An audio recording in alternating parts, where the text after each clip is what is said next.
So it's the day before this truck is supposed to start heading towards Portland, Maine, where it's going to be put into a cargo container and shipped over to Iceland. Little did I know at the time, but it was too early to be joking, as the expedition was going to hit a mechanical snag that could make leaving the next day impossible.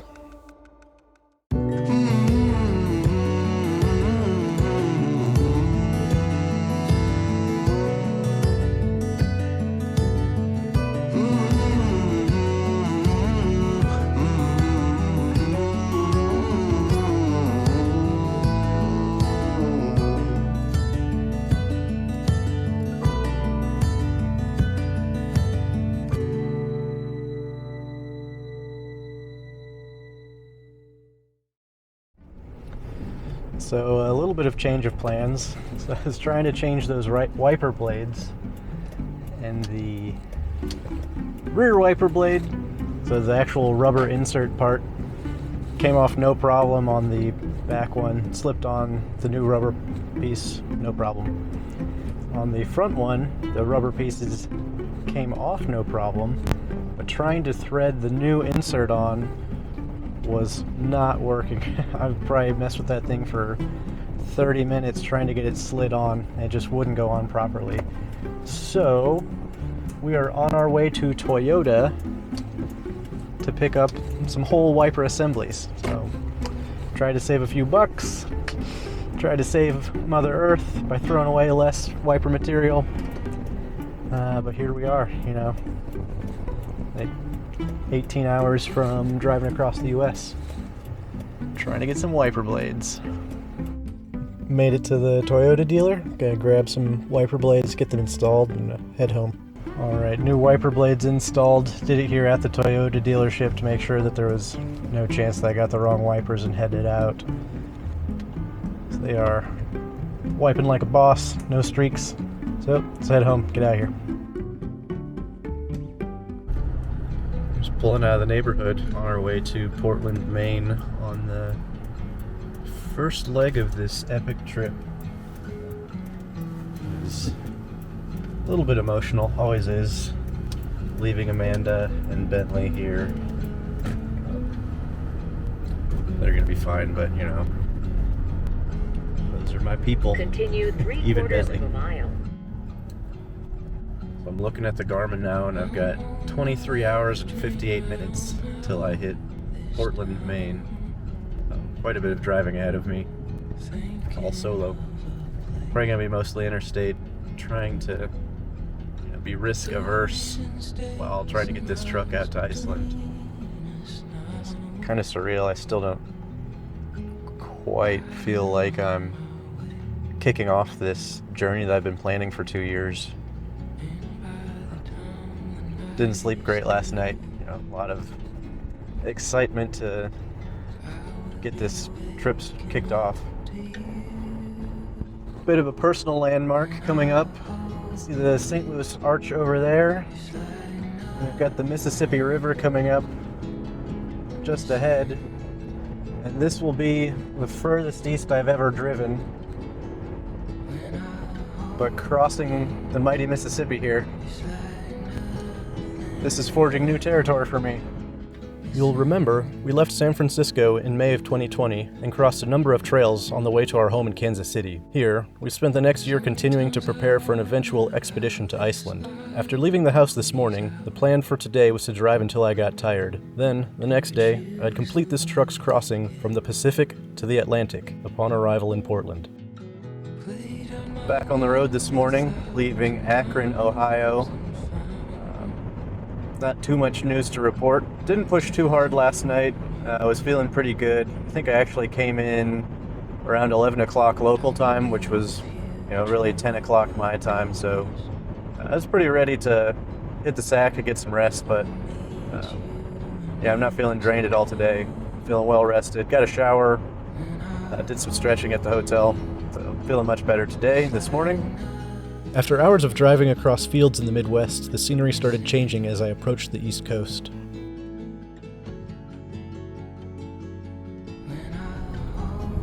There's our port.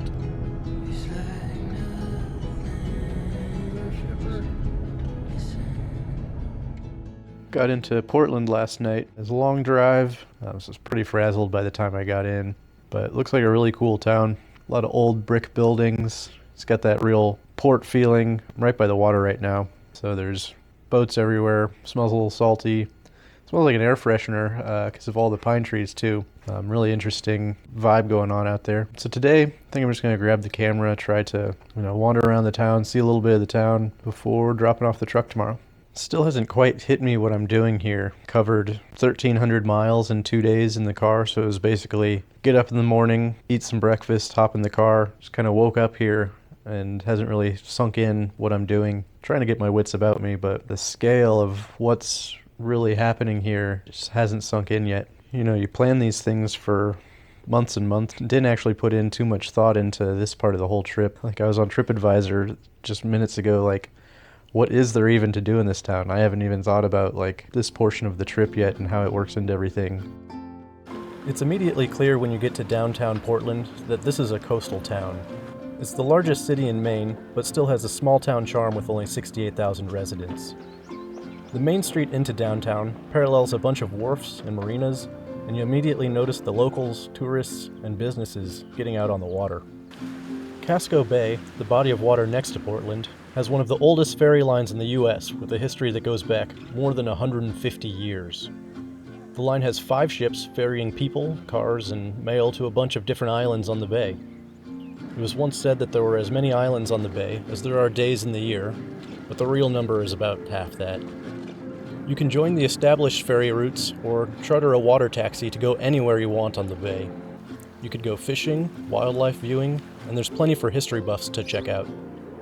While there's a lot of hustle and bustle, I still get the feeling that plenty of folks were here to let their shoulders down and relax a bit. A lot of that hustle and bustle was coming from Portland's shipping and fishing industry. The whole reason I was in Portland was to take advantage of the fact that it's the United States' closest port to Europe. That position makes it the second busiest port in New England and an ideal port for Imeskip, the cargo shipper that would be taking the 4Runner to Iceland. Portland is also known for its seafood industry. The fish exchange sees 20 million pounds of seafood traded each year. Walking through the old port, I felt like Ishmael strolling the docks at the start of Moby Dick. The smell of sea salt and seaweed was drifting in from over the water, and gulls were squawking from high up in their perches, on top of immovable brick buildings or permanently temporary corrugated shacks. Around each corner, it felt like I might run into a surly-looking sailor with exotic face tattoos from a faraway place. It was almost too easy to walk into a scene of deckhands preparing their boat and equipment to go on a lobster run. They were busy repairing and loading traps and getting lines and floats ready. It was a beautiful day to get some sun and be out on the water. I managed to catch up with one of the dock workers. He was friendly and upbeat and took a few minutes to share what his favorite sights around Portland were, and gave me a little insight on what his role was at the docks. Some of the boats that are docked here will, when they come back from fishing, they'll sell us their lobster. So we pull them up off here, 90 pounds of lobster in each of these crates. But we weigh them up, we pay them out, and then we turn around and sell them, either at the restaurant or wholesale. Luke's is different. They created this sustainable model where they essentially have partnerships with the lobster boats, so it's always the same lobster boats, and they know where the lobster comes from, and sort of they control the supply chain that way. After seeing a few steps in the lobster harvest up close and in person, I knew I'd have to come back and try the lobster for myself. There are plenty of restaurants and bars with lots of character in downtown. The cobblestone paths will take you through a few blocks of well-maintained old brick buildings that go back hundreds of years. There are boutiques and shops along the promenade that goes east out of downtown. At the east end, people are riding bikes, rollerblading, kayaking, or tossing a frisbee on the beach. Fort Allen Park is up above the promenade and has great views of the bay. You can see Spring Point Ledge Lighthouse, Fort George's, and Fort Scammell. Portland is clearly an important place today, and the forts show how important this small town has been in the history of the United States. I really enjoyed my short time exploring Portland. It has a rich history and puts you up close with its industry. Its small size makes it easy to walk and see a bunch of sights in one day. I'd love to come back and visit with more intention next time. I had an opportunity to explore some, but the whole reason for being in Portland was to ship the 4Runner. So I went back, grabbed a lobster roll, and got the truck ready to be shipped off the next morning.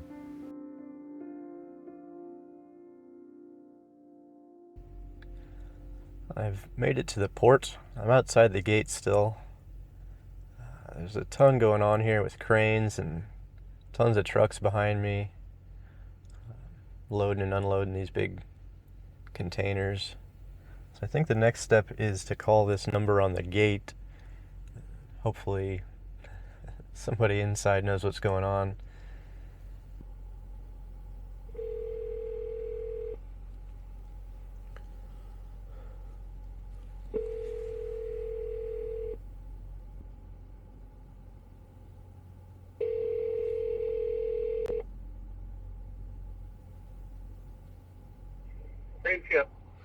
Hi, this is Dane Olson. I have a 9 a.m. appointment to drop off a vehicle.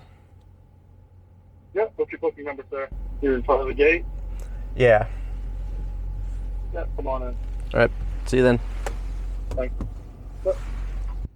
I'm inside the gate now. The two trucks that went in front of me, I just kind of pulled in behind them, but it's like a huge port with just shipping containers everywhere. Not a whole lot of signage to tell you where to go. But I also saw some vehicles that looked like they were going to get loaded into a container, so here's hoping I'm in the right spot. Might go do some recon on foot. I just texted Amanda and said that I was inside the gate, and she texted back, "It's happening." It's kind of a good reminder. This just feels like a masochistic flogging at this point. Like, again, I'm just so out of it and out of context that none of this really makes sense or is setting in that I'm about to put my 4Runner inside a shipping container and ship it to another continent.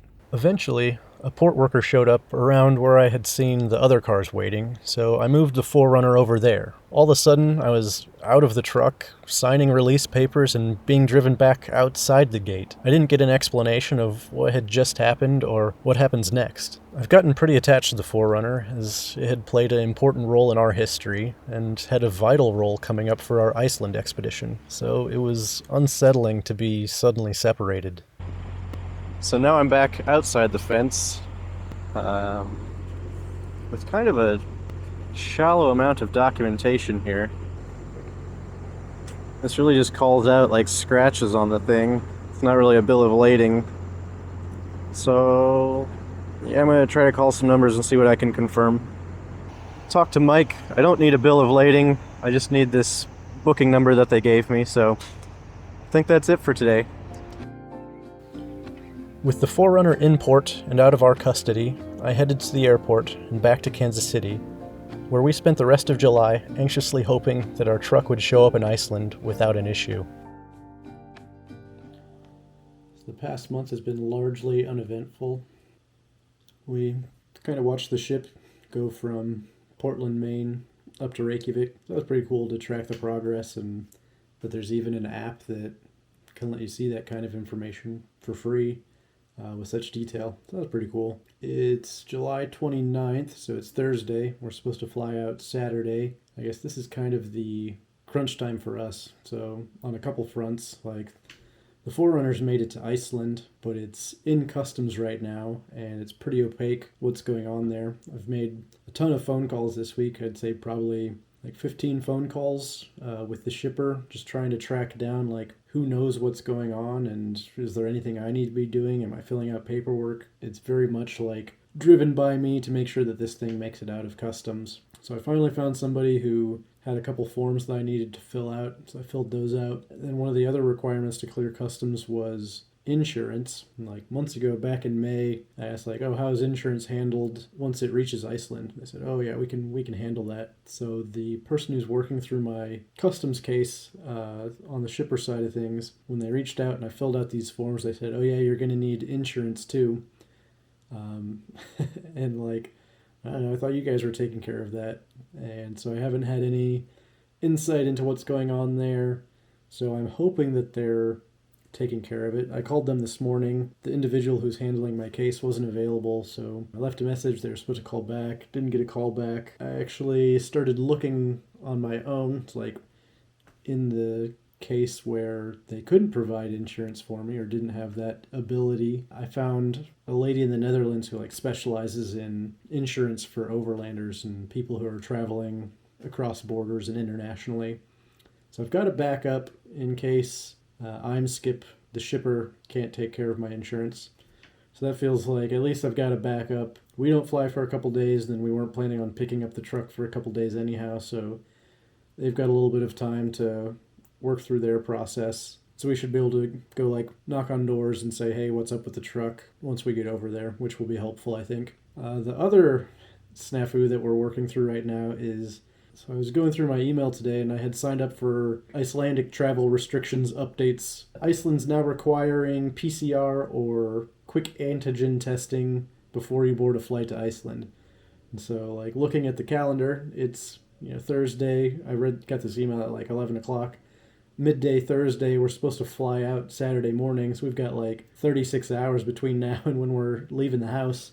So PCR isn't going to work, so we've got to find quick antigen testing like right now. So I hit up Amanda, and she did a bunch of searching around, and we finally found a CVS about half an hour from here that had a couple of slots for quick antigen testing. Until we've got the results, like, it's still up in the air. So we're doing that tonight. So yeah, between like insurance and this requirement for testing popping up, like we're working through those two things. I think this is hopefully the storm before the calm, Still looking forward to heading out and making it happen. We put in a lot of time and effort before our departure to make sure things with the truck went smoothly in Iceland. But when we got there, we ran into legal hurdles trying to get the 4Runner freed from customs.